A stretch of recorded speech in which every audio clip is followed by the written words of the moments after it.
Сәлем достар, біз сіздермен бүгінгі видеода дәл алдарыңыздағы тұрған көліктің стеклосын полировка жасаймыз. Сарғайған, тозған қолымдағы машинаның фарасы, бұл Toyota Yaris до рестайлинг фарасы, Бұл жағдайда қараңыз, сарғайып, мынау уже даже жарықтың освещениесін жеп қояды бұлша. Сондықтан қазір сіздерге полировканы көрсетемін. Көлігімізді шкуркету процесі ең алдымен жасайтын ісіміз 600, 800,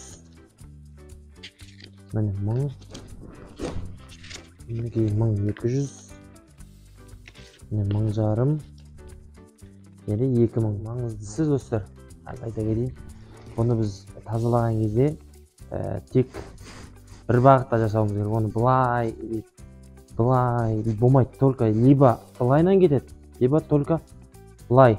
Тек осындай бір бағытта ғана сызып шығамыз. Өзіңіз таңдайсыз, ыңғайыңызға қарай. Маған ыңғайлы жақ осылай. Мен осылай тазалаймын.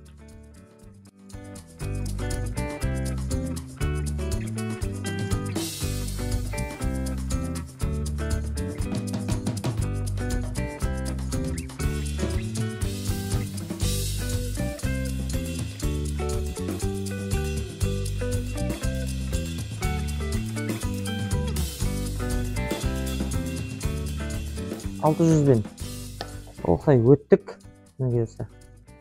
Енді 800 деген наждагымызды аламыз. Тазалап су.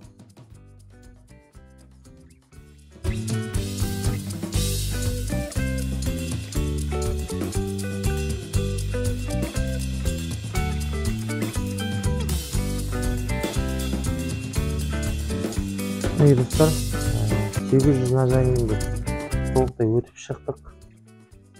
Енді 1000-ға өтеміз. 1000 деген наждаққа өтеміз.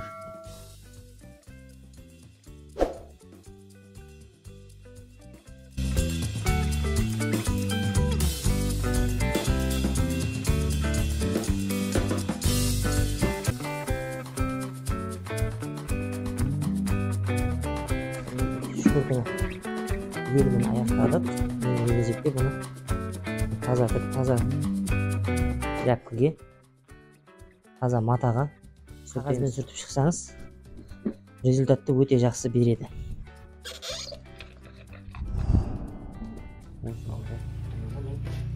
Сіздерге қаратып, бұрып істейін достар.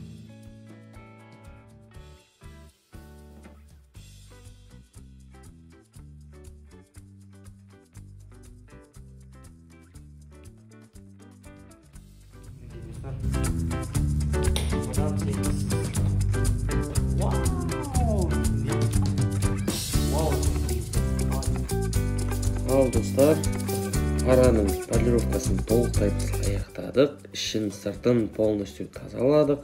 Процесстерді сізге полностью көрсеттік. Қандай құралдар пайдаланады көрсеттік.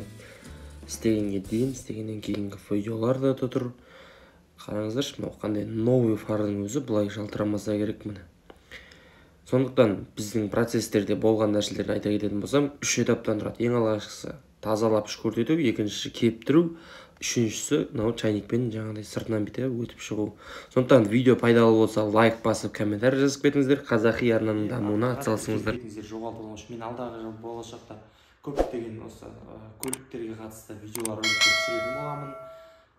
Сондықтан мен сіздерге күтемін.